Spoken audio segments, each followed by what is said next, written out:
bottom line. Here's the bottom line. We need to get to the bottom of this. Get to the bottom of this. We've got to get to the bottom of this. The bottom line on the Marc Cox Show. That's the only way we're going to get to the bottom of this. That's the bottom line. Truth! You can't handle the truth.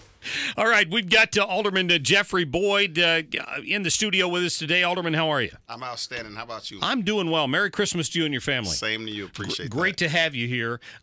Brought up the subject of the gun buyback, which is happening this Saturday in the city. I get the impression that is an initiative out of the mayor's office and not necessarily something that came from the Board of Aldermen. Is that correct? That's my understanding. Yeah. What's your take on that? A lot of my callers have a lot of questions about it. I read about it in the Post. They said research shows that it's not really an effective way of stopping crime. It's a little more of a publicity stunt. That's my take on it. How about yours? Well, first of all, the gun buyback program is happening in the 22nd Ward at the Omega Center this Saturday, 3900 Goodfellow. The buyback program is, in my opinion, I'm speaking on behalf of Jeffrey Boyd, not the mayor's office, not all Democrats, but in my opinion, the gun buyback program is a good feel-good program. One of the things that we need to do is get a lot of guns off the streets. The challenge is most people are going to give up guns that they no longer need. I'm curious to see how many assault rifles may be turned in.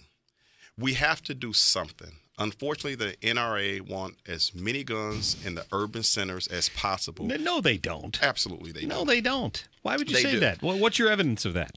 Because they would do everything they can to stop assault rifles. Mark, there is no reason in the world why a civilian needs an assault rifle. They have more firepower on the streets than the police do. No, that's not true. That is true. That is not true.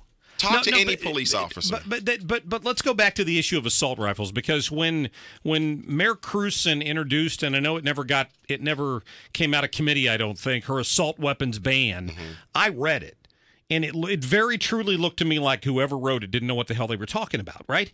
Because if I have a Ruger Mini 22, it's one trigger pull, one shot fired. It fires the same round as an AR-15, right? So the question is, you just don't like the AR-15 because it looks like the military version, but it's not. It's just a semi-automatic rifle. No, there is no need for an automatic weapon. It's not automatic. I'm talking about, I didn't read her bill. Okay? Yeah, but it's not automatic is the point. No. I'm talking about assault rifles that shoot multiple rounds. You just spray people down with them. That's what I'm talking about. I'm not talking about a semi-automatic where you just, hold down a couple of rounds. Yeah, but those are illegal anyway. Fully automatic weapons, generally speaking, unless you go get a license and you can get one, it's not easy. Fully automatic weapons are already illegal, but semi-automatic weapons, it's no different than having a semi-automatic shotgun. My Remington Model 1100, if one pull the trigger and it reloads another bullet, and I can pull the trigger again. Can you go hunting with it? Sure. Can you shoot deer with it? Absolutely. Okay. Rabbit. I could shoot coyotes. I've been coyote hunting with my AR-15. Yeah. The biggest problem in most of the murders that are occurring in the city of St. Louis are with these high-power rifles that shoot multiple rounds, and we need to do something about that. At the end of the day, the gun back program is a good program that puts guns off the street. Does it do enough? I don't think so. I don't think there's evidence to prove that. In my mind, gun buyback is like speed bumps. We have a speeding epidemic in the city of St. Louis. Everybody wants speed bump. It's almost like a knee-jerk reaction to something, but there's no real evidence that it stops the bad guys. Those of us who obey the law, we're going to slow down and go over the speed bump. Those who are reckless and don't care, they're going to just hop over and keep going. But at the end of the day, we have to do something. Our hands are tied when it comes to good, responsible gun legislation. So you have to start somewhere. So I don't put it down. We need to do everything that we can to get guns off the street. It's one less gun that will be on the street. Let's make it a little bit harder. It's a shame that in the city of St. Louis and most urban centers, I guarantee you a 14-year-old can go get a gun just as fast as he can buy a popsicle. That's a problem. Well, he can probably go buy I don't know if they call them dime bags anymore. He can probably go buy a bag of pot as easy as he could go buy a popsicle. Somebody. But that's not going to kill somebody. But he could probably go buy killing people. He could probably go buy heroin as easily as he could go buy a popsicle.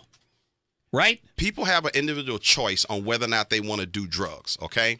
But you don't have a choice whether or not you will shoot me. That's based on your behavior only. You get mad at me, you shoot me. You give me marijuana, you give me heroin, I don't have to take it. Unless you put a gun up to my head, right? What? I don't think that's a good comparison of it. You're a law-abiding citizen. You're an alderman in the city of St. Louis. You have a right to have weapons in your home. The fact that you decide this Saturday that you could use a couple $100 extra for Christmas, and you go down and sell Grandpa's old pistol you've had in a safe for 15 years and get $200 for it, that doesn't solve the problem. You're not a criminal. You're not the person taking that gun and killing somebody with it. And the people who aren't going to sell their guns on Saturday. Those aren't going to be the people that are selling their guns back. Somebody have to take Grandpa's gun and get a couple $100. That's pretty sad, isn't it? But you know that's what's going to happen. Times are hard. The guns that are being sold are not, they may be guns that were used in a crime at some point, but they're going to be turned in anonymously. So you're not solving the crime, and the murder has already taken place. So, it still doesn't address the problem. Let me make sure I'm clear. Let's go back to Grandpa's gun. Are you suggesting that Johnny is stealing Grandpa's gun and pawning it off at a gun No, I'm buyback saying program? that you as a law-abiding gun owner might choose to go sell a gun on Saturday to these people who are offering you $100, $150, $200 for it, but you're a law-abiding citizen. Right. That's not addressing the problem. And the criminals, the gangbangers, are not going to go sell their Mac 10s or whatever they've got for $200 because they could probably sell them on the street for more than that. I agree with you 100%. The bad guys are not going to be turning their guns in unless they find something they can't really use and need a couple extra bucks. But at the end of the day, what's the real solution? We're not focused on it. We need to drill down on the real solution. There's a proliferation of guns in the urban centers, and we need to deal with that. This is one simple, feel-good way to deal with it. It's a byproduct of a lot of issues, socioeconomic pressures, lack of jobs, drug abuse, gang activity. The gun is just a tool that they use in their trade. I would be much more interested in seeing the mayor lead the effort to make sure people who are caught in the commission of a crime with a gun go to jail for 20 years. Don't be easier on them. Be more difficult on them. I've talked to cops in the city. Didn't you tell me you have a relative as a police officer? No. I thought you told me that one time. I've talked to police officers in the city who've told me that their biggest frustration is that they go bust people and they arrest them, and 2 months later they're back on the street. Thank the gun laws. What do the gun laws have to do with that? If because the gun laws are enforced, in the state of Missouri can carry a gun, and they're entitled to due process. Now, here's what we have to do. We have to be smarter on crime.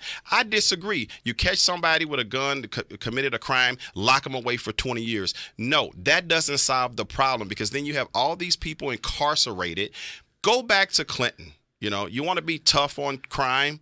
It didn't help us. It broke a lot of families down. It really threw America into chaos. That's not what we need to do. We need to fix the problem. There's a big elephant in the room called poverty. And until we address that particular issue, these young kids going to school, it's not their fault that their schools are crumbling. It's not their fault that people are coming to school hungry. It's not their fault that they're victims of poverty. Let's deal with and address that particular issue. But no, that's not what people in big positions of power want to do. We've got to take some personal responsibility here, and we can talk about that separately. But Alderman Boyd, I know you're not suggesting to me that a heroin dealer who's caught in the commission of a crime, who has a gun, so he's committing a felony and he's in possession of a gun illegally, shouldn't be locked away for 20 years. How is that not the solution to the problem?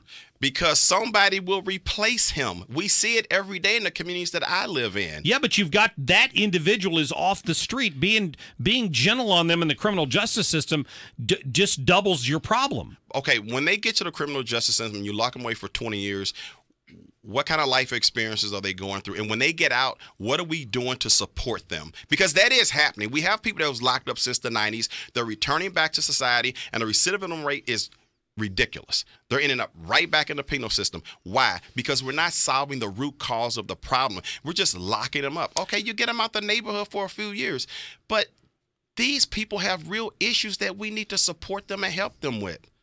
We're not dealing with the root causes. You know Mark. what? I've had former State Senator Jeff Smith in here, and he's written extensively on prison reform and how we need to change how we're helping people who are locked up. And I agree with a portion of that. I do, and I think that would help fix the problem. But you can't tell me that if the police are out doing their jobs and they're arresting people in the commission of a crime and they have a gun illegally that they shouldn't have had to begin with, that's something that the problem is the fact that there are too many guns. That's not the problem. The problem is that individual broke the law and should be sent away. And if another one steps into their position, they break the law, you arrest them, you send them away.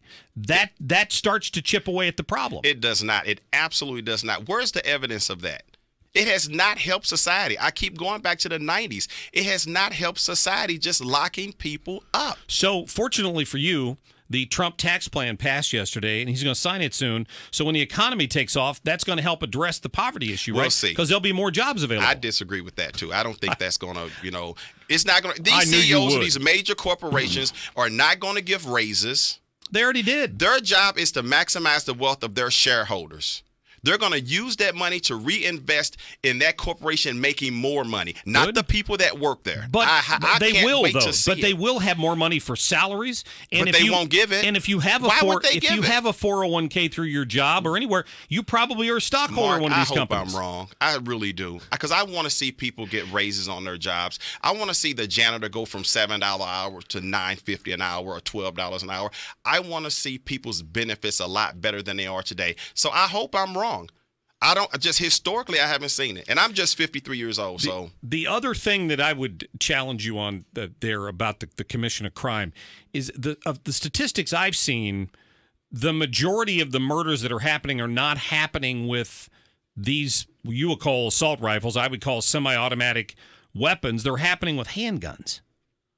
I don't think the majority of murders or crimes in this country are committed with assault rifles. So the more handguns we can get off the street, the better. Well, but they're only. It's not the gun; it's an inanimate object. It's the criminal that's causing the problem. Right. I've got a safe full of guns, and I'll guarantee you none of them has ever escaped from that safe on its own and shot somebody. Let me say this to you because I know time is short. You know all the millions of dollars that's been spent downtown going over the bridge so it can be real walkable and it's really nice and pretty, Keener Plaza and all of that. Yeah, it looks beautiful. And there was a lot of corporations that donated money into that process. Imagine if they donated millions of dollars to help rebuild our urban center, to help rebuild 5 distressed neighborhoods in the city of St. Louis. That would be great. That would help. Sure would. That would more make than them donating money to buy back guns. Well, I would agree to that. I would agree on that. But it's just a small amount. It was about $60,000 that they're using to do that. I'm talking I didn't about see millions. the, So if you can introduce me to your friends and I can pitch this, I'll be very happy to do so. I don't think I have any friends that have that kind of money, but yes, you do. I'd be happy to do that if I could. Well, they're going to have a lot of money after this tax plan. Well, they could. That's true. so- We agree on that. Alderman Jeffrey Boyd, Merry Christmas to you. Merry Christmas to you, too. Always a good conversation. Thank you for coming in. 314-969-9797. I am going to get to your phone calls. We're going to talk to Illinois Representative Peter Breen as well. Still to come on the Marc Cox Show.